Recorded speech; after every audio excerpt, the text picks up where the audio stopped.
Sometimes the simplest questions are the hardest ones to answer. These words from Donald Trump came after Lily, a bright-eyed 8-year-old, posed an unexpected question about God. In a world of rehearsed speeches, Trump's response revealed a side rarely seen in public. The interaction that followed would challenge perceptions and spark intense emotions. As the crowd held their breath, no one could have predicted the profound impact of this seemingly ordinary moment. What unfolded next would leave many in tears, questioning their assumptions about the controversial figure standing before them. This raw and honest exchange reminds us of our shared humanity, transcending political divisions and touching hearts across the spectrum. The town hall buzzed with anticipation as Donald Trump took the stage. The air crackled with energy, a mix of excitement and tension.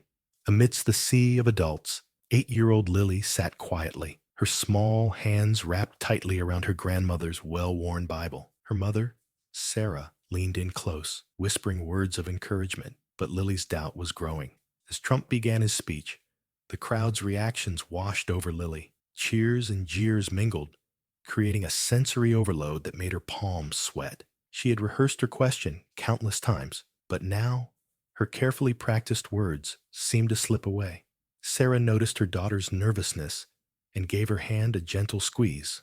"Remember why we're here, sweetheart," she murmured. Lily nodded, trying to draw strength from her mother's calm presence. The speech concluded, and Trump opened the floor for questions. A forest of hands shot up. Lily's resolve wavered as she looked around, suddenly feeling very small in the large auditorium. The Bible in her lap seemed to grow heavier with each passing second. As Trump fielded questions about policies and reforms, Lily's heart raced. She silently rehearsed her question, her lips moving almost imperceptibly. The Q&A session continued, and Lily's opportunity seemed to be slipping away. She glanced up at her mother, who gave her an encouraging nod. It was now or never. With a deep breath, Lily slowly raised her hand, her arm trembling slightly. At first, no one noticed, but Sarah, seeing her daughter's courage, stood up, drawing attention to their row. "Mr. Trump," she called out, "my daughter has a question." The room fell silent as all eyes turned to the unlikely pair. Trump, intrigued, gestured for them to speak. With a gentle nudge from her mother, Lily stood up, her small frame barely visible over the seats in front of her. "Go ahead, sweetie," Trump said, his tone softening. Lily's voice quavered as she began to speak, but with each word, she found her courage growing. "Mr. Trump," she said, her voice clear despite its softness, "I've been thinking a lot about God lately, and I was wondering, how do you think God sees us when we're struggling with our faith?" The question hung in the air, its profound simplicity cutting through the usual political rhetoric. The crowd, expecting another policy question, fell into a stunned silence. Even Trump seemed taken aback, his usual quick responses momentarily abandoned. The political arena transformed into a space for a deeply personal and universal question as the audience held its collective breath, united in their curiosity about how the controversial figure would address this innocent yet profound inquiry. As Trump's gaze fixed on Lily's Bible, a flicker of recognition passed across his face. The room fell silent, the air thick with anticipation. Gone was the brash showman, replaced by a man deep in thought, his eyes softening as he considered the child's innocent question about faith. Trump's usual confidence wavered, his expression revealing a side rarely seen in public. When he finally spoke, his voice was uncharacteristically soft and thoughtful. "You know, Lily," Trump began, his tone gentle, "faith isn't always easy. It's like climbing a ladder, step by step. Sometimes we slip, sometimes we get stuck, but we keep trying to go higher." The crowd hung on his every word, captivated by this unexpected display of introspection. Trump continued, sharing a personal story that resonated deeply with those present. "There was a time when I faced great losses," he revealed, his voice tinged with emotion. "I questioned everything, including my faith. I felt lost, unsure if there was a greater purpose to it all." Lily's eyes widened, recognizing in Trump's words a reflection of her own struggles. The connection between the powerful politician and the young girl was palpable, bridging the gap between their vastly different worlds.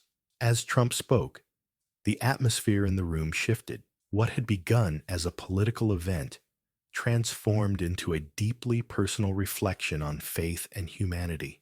The audience, previously divided along party lines, found themselves united in their rapt attention.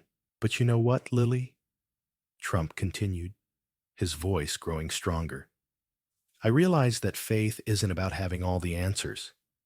It's about believing in something greater than ourselves, even when things are tough. The crowd nodded in agreement, many wiping away tears.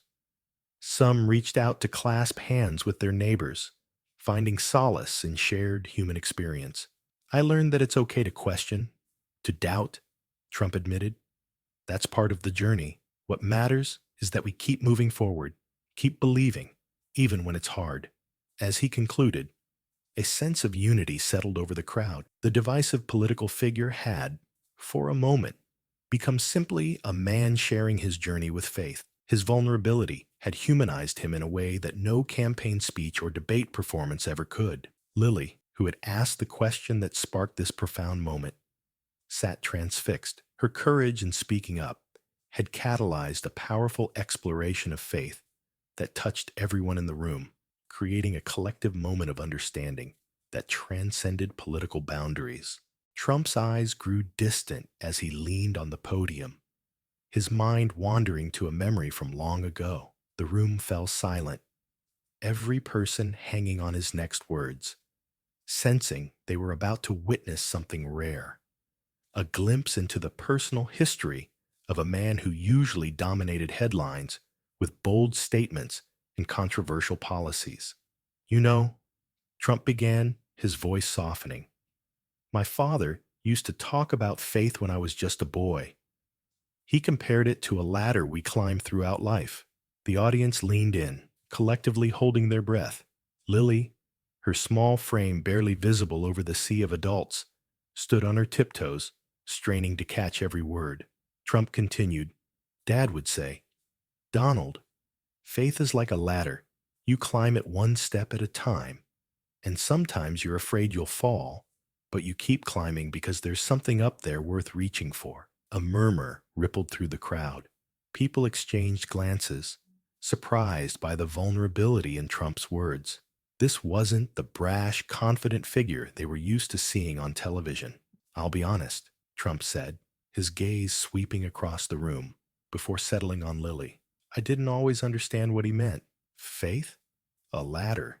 It seemed too simple for something so profound. Lily nodded, her young mind grappling with the concept. Her mother placed a comforting hand on her shoulder, both captivated by Trump's words. But as I faced life's challenges, Trump continued, I began to realize the significance of that metaphor. Each step is a moment of belief, a choice to trust in something greater than ourselves, even when we can't see the top.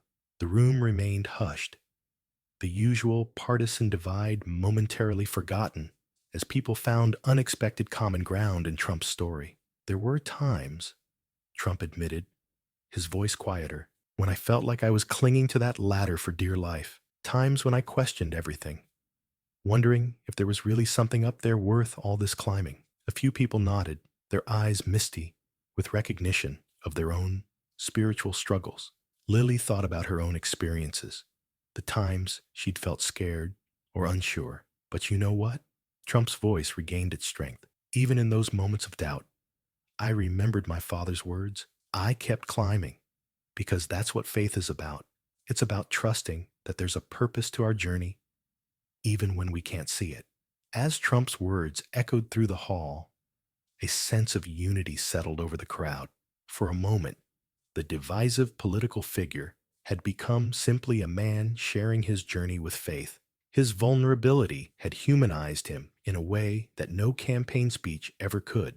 The hall fell silent as Trump's words faded, but the energy in the room was far from spent. A palpable shift rippled through the audience, as if Lily's question had unlocked a door many had been afraid to open. Hands began to rise, tentatively at first, then with growing confidence. Trump's eyes scanned the sea of raised hands, uncertainty and curiosity playing across his face. This was uncharted territory, far removed from scripted questions about policy. and campaign promises. He pointed to a man in the third row, his hand trembling slightly as he stood.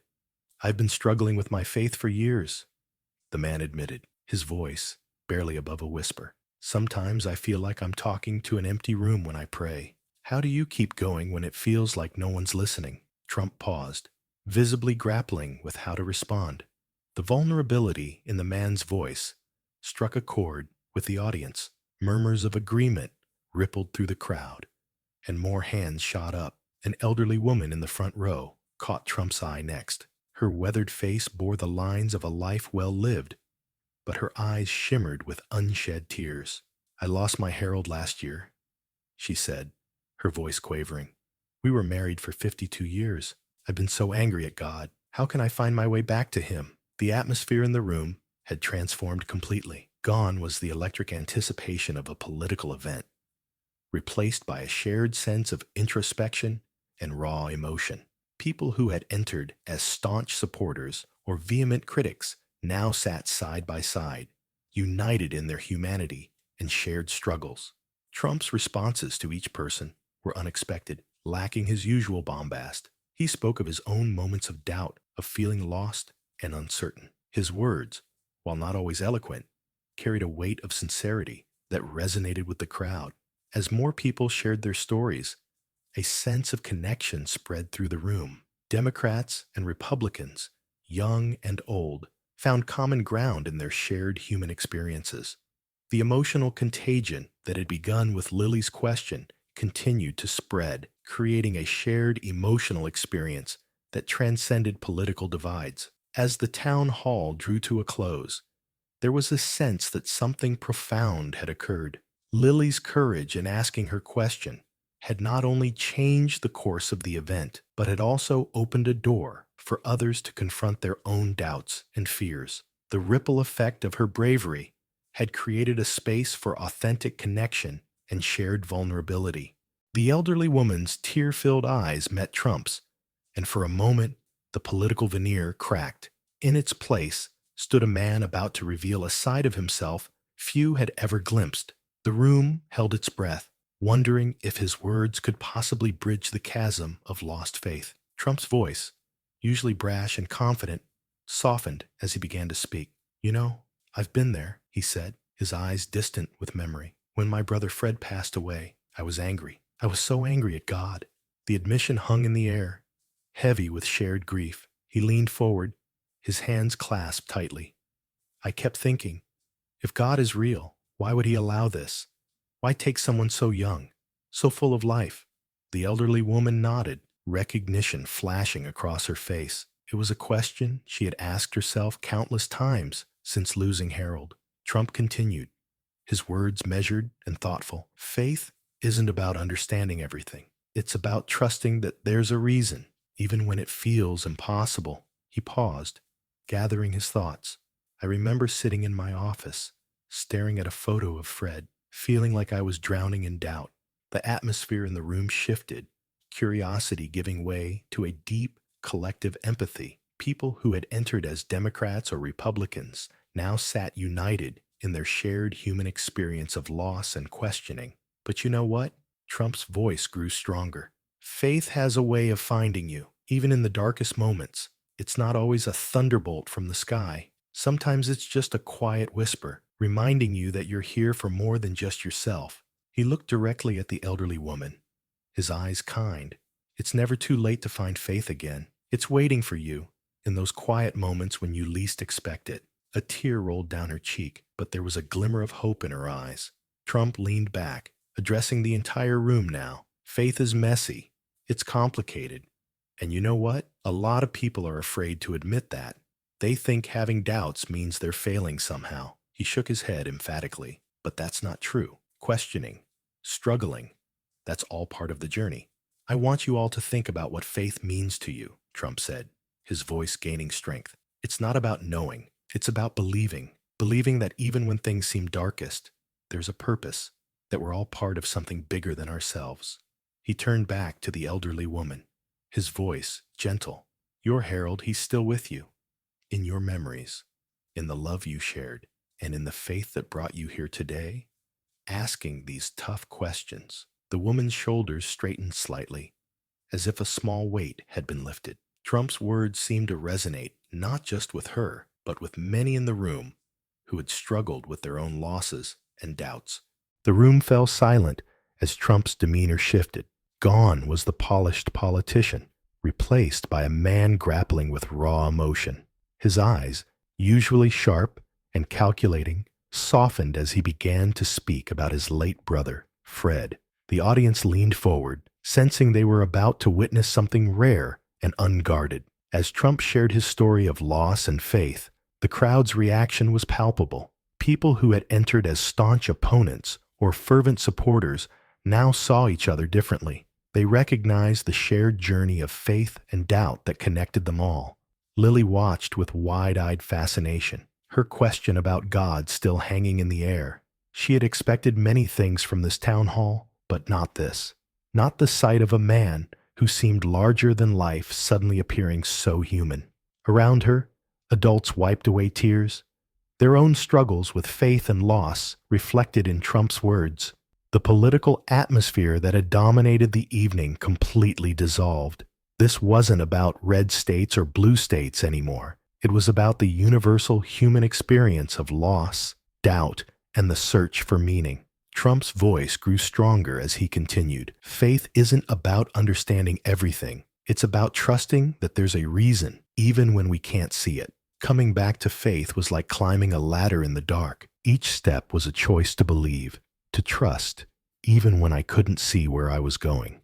The room was so quiet you could hear a pin drop.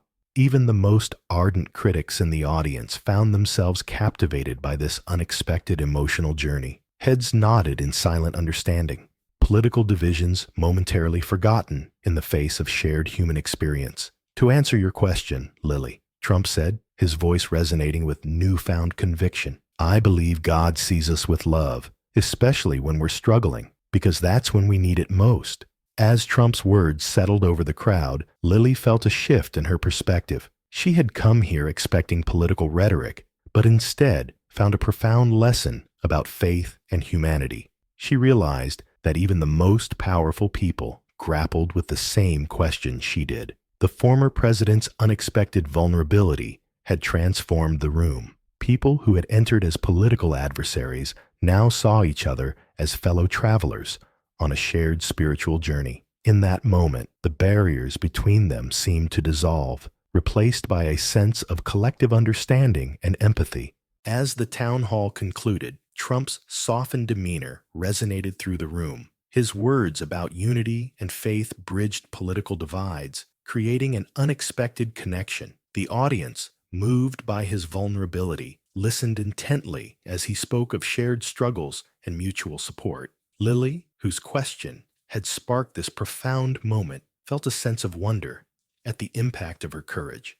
As people filed out, conversations buzzed with newfound understanding. The event had left an indelible mark, reminding everyone that beneath political differences lay a common humanity. Faith and doubt, once divisive topics, now served as a unifying force, proving that genuine connection could transcend even the deepest ideological chasms.